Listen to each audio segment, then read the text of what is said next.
Good morning student, Siddhivinayak science academy मध्ये आपल्या सर्वांचे स्वागत आहे. आज आपण बघणार आहोत तुमच्या करिअर बद्दल की 12वी नंतर काय करायचं after 12th science. What to do after 12th science. आपला टॉप सब्जेक्ट कोणता आहे? Mathematics.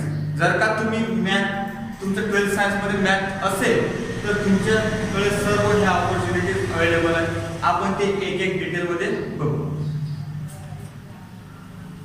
What to do after 12th science. तुम्ही 12वी नंतर काय करू शकता जर का तुमच्याजवळ मॅथमॅटिक्स हा सब्जेक्ट असेल तर. तुम्ही 12th सायन्स मध्ये जर का मॅथ असेल तुमचं, म्हणजे बऱ्याचशा मुलांचं नसतं, मॅथ ड्रॉप करतात काही मुलं, त्यांच्यासाठी पण सुद्धा एक माहिती म्हणून त्यांच्याजवळ पोहोचेल की math is a very very important subject in your career point. Okay, first आहे बीटेक बीटेक आणि बी म्हणजे काय? बॅचलर ऑफ टेक्नॉलॉजी आणि बॅचलर ऑफ इंजिनिअरिंग. हा 4 वर्षाचा कोर्स राहतो. किती वर्षाचा? 4 वर्षाचा. या कोर्सला ऍडमिशन घेण्यासाठी तुम्हाला एक 12वी नंतर एंट्रन्स एक्झाम पास करावी लागते, की म्हणजे ते IIT JEE.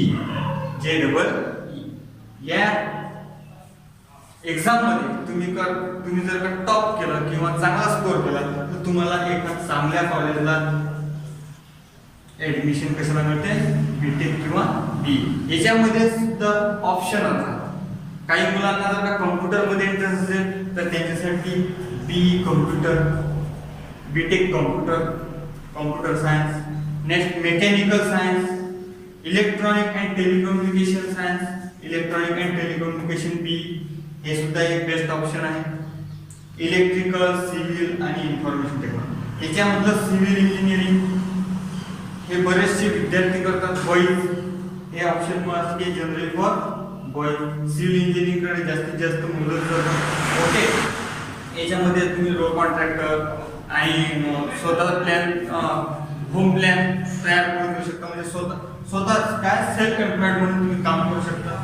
नेक्स्ट फिर तुमच्याकडे बॅचलर ऑफ आर्किटेक्चर, याला आपण शॉर्ट मध्ये B.Arch असं लिहितो. हा 5 वर्षाचा कोर्स आहे बॅचलर ऑफ आर्किटेक्चर. याच्यामध्ये तुमचं जे करिअर आहे तुम्ही खूप चांगल्या पद्धतीने घडवू शकता. कारण जे मोठमोठ्या सिटीमध्ये मोठमोठ्या अपार्टमेंट, याचे स्केच, कंपनीमध्ये कार डिझायनिंग, बाईक डिझायनिंग, हे या बॅचलर ऑफ आर्किटेक्चर या फील्डमध्ये हे सर्व जो डाटा असतो का, एखाद्या विद्यार्थ्यांना जर का ड्रॉइंग मध्ये जर का इंटरेस्ट असेल तर त्या विद्यार्थ्यांच्यासाठी बॅचलर ऑफ आर्किटेक्चर ही फील्ड खूप महत्त्वाची आहे. याच्यामध्ये स्वतःचं करिअर घडवायचं. हा 5 वर्षाचा कोर्स आहे. मर्चंट नेव्ही या फील्डला एंट्री घेण्यासाठी खूप विद्यार्थी आतुर असतात. ओके, खूप इंटरेस्टेड असतात. पण त्याच्यासाठी काय करावं लागते? आधी 11th 12th सायन्स घ्यावं लागते. सायन्स घेऊनच चालत नाही, त्याच्यामध्ये मॅथ सुद्धा पाहिजे. मॅथमॅटिक्स हा सब्जेक्ट पाहिजे. नंतर मर्चंट नेव्हीला ऍडमिशन घेण्यासाठी तुम्हाला एका वर्षाचा कोर्स करावा लागतो, किंवा आफ्टर 12th सायन्स तुम्ही डायरेक्ट मर्चंट नेव्ही मध्ये ऍडमिशन घेऊ शकता. तुम्ही त्याच्यामध्ये तुमचं करिअर घडवू शकता. याच्यामध्ये सुद्धा सब ऑप्शन आहे. एका वर्षाचा डिप्लोमा आहे.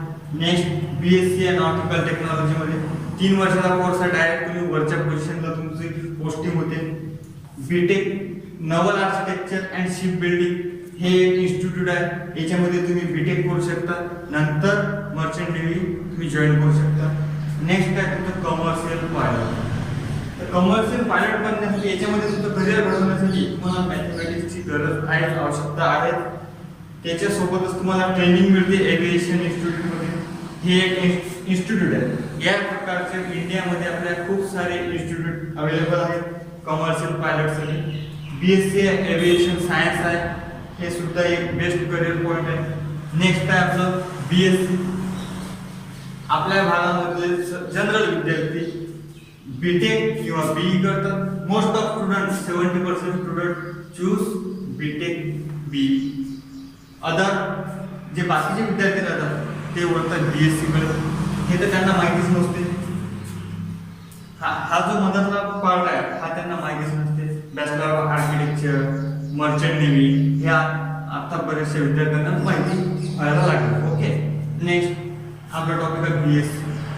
3 वर्षाचा कोर्स आहे. याच्यामध्ये mathematics, physics, chemistry, agriculture, statistic याच्यामध्ये तुम्ही तुमचं स्वतःचं बेस्ट करिअर घडवू शकता. मॅथमॅटिक्स, बीएससी मॅथमॅटिक्ससाठी सुद्धा खूप ग्रुप्स आहेत. पीसीएम जनरल सायन्स ना, PCM, PM, CSM, okay, CMP, CMP, PCM physics, chemistry, math, physics, electronic, math, computer application, statistic, math, computer application, mathematics, physics हे बरेचसे तुमचे काय बीएससी चे जनरल ग्रुप आहे. जर का तुम्हाला फिजिक्स मध्ये तुमची लाईफ बनवायची असेल, तुमचं करिअर घडवायचं असेल तर या 2 पॉईंट मध्ये तुमचं फिजिक्स आहे. याच्यासोबत तुम्हाला आणखी 2 ग्रुप आहेत, सीएपीसी आणि सीएपीई. जर का तुम्हाला फिजिक्स मध्ये करिअर घडवायचं असेल तर तुम्हाला पीसीएम, पीएम याच्यासोबत 2 ॲडिशनल आहेत, सीएपीसी आणि सीएपीई. पण हे चारही ग्रुप कशाशी रिलेटेड आहेत? मॅथमॅटिक्स. जर का तुम्ही पीसीएम ग्रुप घेतला तर तुमचं फिजिक्स सोबत मॅथ पण कव्हर होते, कारण फिजिक्स मध्ये काही 40% काय मॅथमॅटिक्स आहे. जर का तुम्ही मॅथ ड्रॉप केला बीएससी ला किंवा 12th ला जर मॅथ ड्रॉप केला, तुम्हाला हे चारही जे बीएससी आहे हे तुम्हाला स्किप करावं लागते, तुम्हाला याला ऍडमिशन मिळत नाही. ओके, तर तुम्हाला काय mathematics is very important. 12th science मध्ये मॅथ घ्यावाच लागतो. ओके, नेक्स्ट आहे केमिस्ट्री मध्ये जर का तुम्हाला करिअर घडवायचं असलं कशा through? By PCM group, physics, chemistry, math.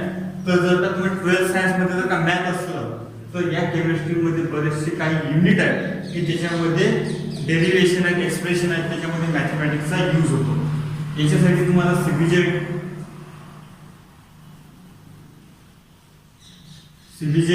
हा पीसीएम हे 2 आणखी एखादा ग्रुप आहे मला, सीबीजेड आणि पीसीएम हे 2 ग्रुप आहेत. नंतर ॲग्रिकल्चर.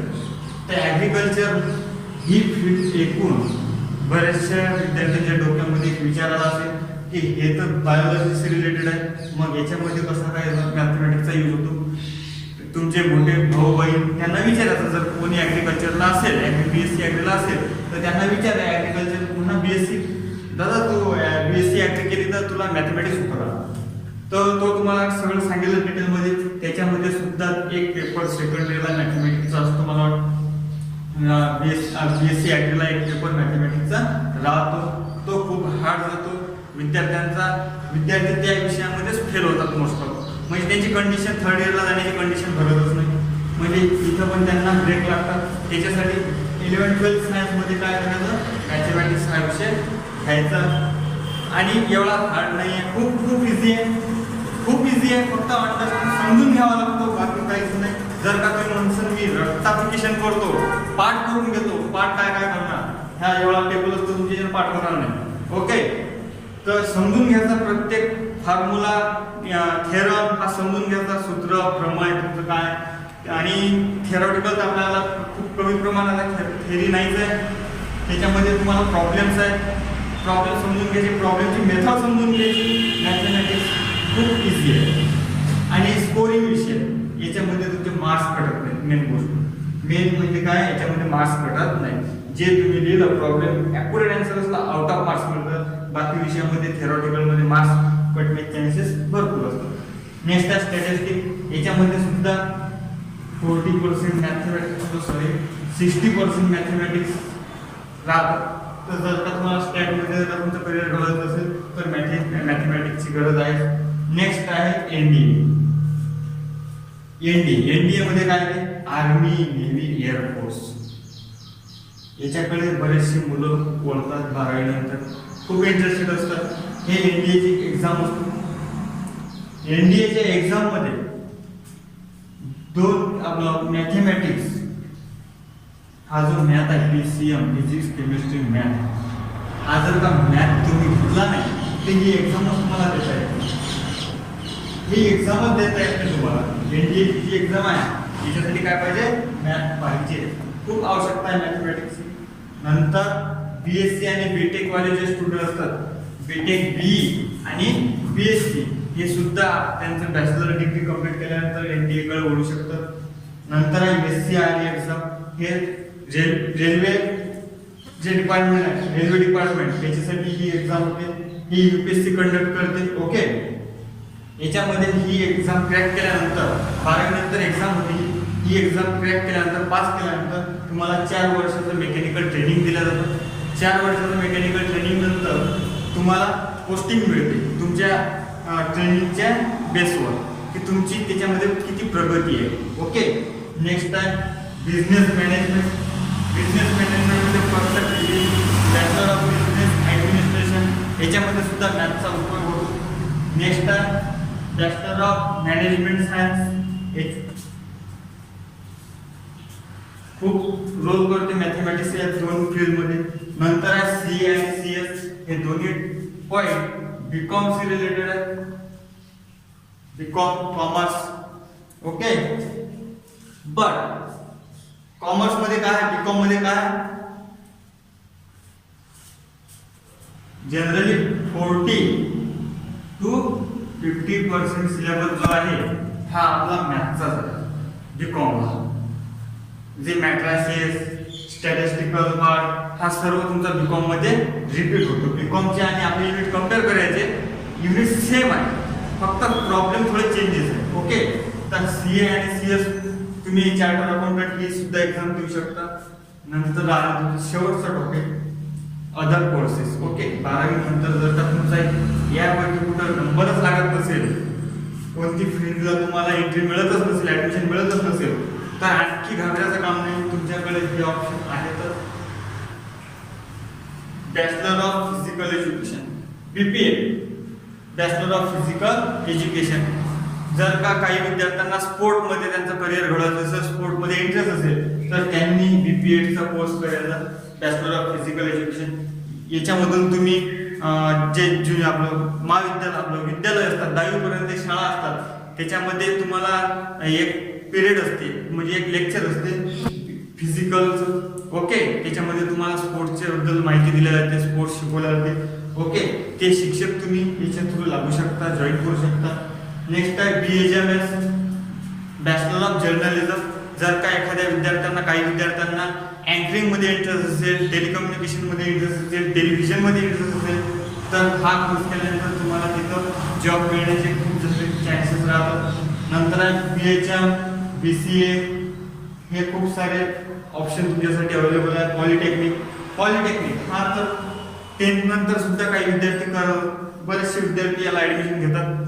काही विद्यार्थी परत येतात, 11th-12th करतात, नंतर पॉलिटेक्निकला जातात. पण ते परत येणारे विद्यार्थी जे असतात, तुम्ही त्यांना विचारलं नसेल कधी की तू बाळा परत का आला, तर ते म्हणतात की तिथं 11th-12th वरचं म्हणजे जे फिजिक्स, केमिस्ट्री आणि मॅथ हे त्यांच्या डोक्याच्या उडून जाते, डिटेलमध्ये नसते तिथं. त्यामुळे ते काय करतात की त्यांना शिकवत नाही, ते 11th-12th ऍडमिशन करून घेतात, नंतर BE करतात. ओके, तर 11th-12th नंतर सुद्धा तुम्ही पॉलिटेक्निक जर का ऍडमिशन घेतली, तर तुम्ही तिथं खूप इझी मध्ये पॉलिटेक्निक तुम्ही पास होऊ शकता. खूप सोप्या पद्धतीने तुम्ही पास होता. त्याच्यामध्ये तुमचं करिअर सुद्धा करू शकता. पॉलिटेक्निक केल्यानंतर सुद्धा तुम्हाला BE, BTech ला ऍडमिशन मिळते. जर का तुम्हाला मॅथमॅटिक्स JEE मध्ये मार्क्स कमी मिळाले, तर पुढच्या नेक्स्ट इयर मध्ये ट्राय करायचं, पण तोपर्यंत कशाला ऍडमिशन करायची, पॉलिटेक्निकला. कारण 12वी नंतर तुम्हाला डायरेक्ट सेकंड इयरला ऍडमिशन मिळते. सेकंड इयर आणि फायनल इयर. पण जर का तुमचं इकडे नेक्स्ट इयरला JEE थ्रू जर का BE, BTech ला ऍडमिशन मिळालं, तर तुम्ही BE, BTech तुमचं करिअर जे आहे त्या टॉपिक, त्या पॉईंटमध्ये तुम्ही तुमचं करिअर घडवू शकता. हे झालं तुमच्या करिअर बद्दल. ह्या बरेचसे विद्यार्थी आपल्या ग्रुपमध्ये ऍड होण्याचे बाकी होते. बरेचसे स्टुडंट जे आहेत यांनी त्यांचे मोबाईल नंबर आणि टेलिग्राम जे ॲप आहे हे इन्स्टॉल मोबाईलमध्ये स्वतःच्या केलेलंच नव्हतं.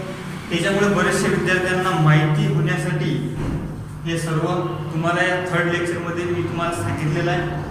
तर मला असं वाटते की तुम्ही मॅथमॅटिक्स हा जो विषय आहे, जे विद्यार्थ्यांच्या मनात भीती आहे मॅथबद्दल, हे मॅथबद्दलची भीती दूर होणे खूप गरजेचं आहे.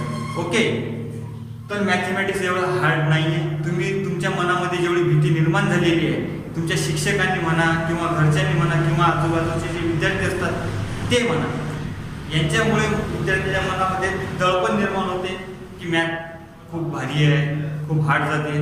तर असं काहीही नाही आहे. मॅथमॅटिक्स फक्त समजून घ्यावं लागते. ही खूप इंटरेस्टिंग विषय आहे आणि स्कोरिंग विषय. Okay, thank you.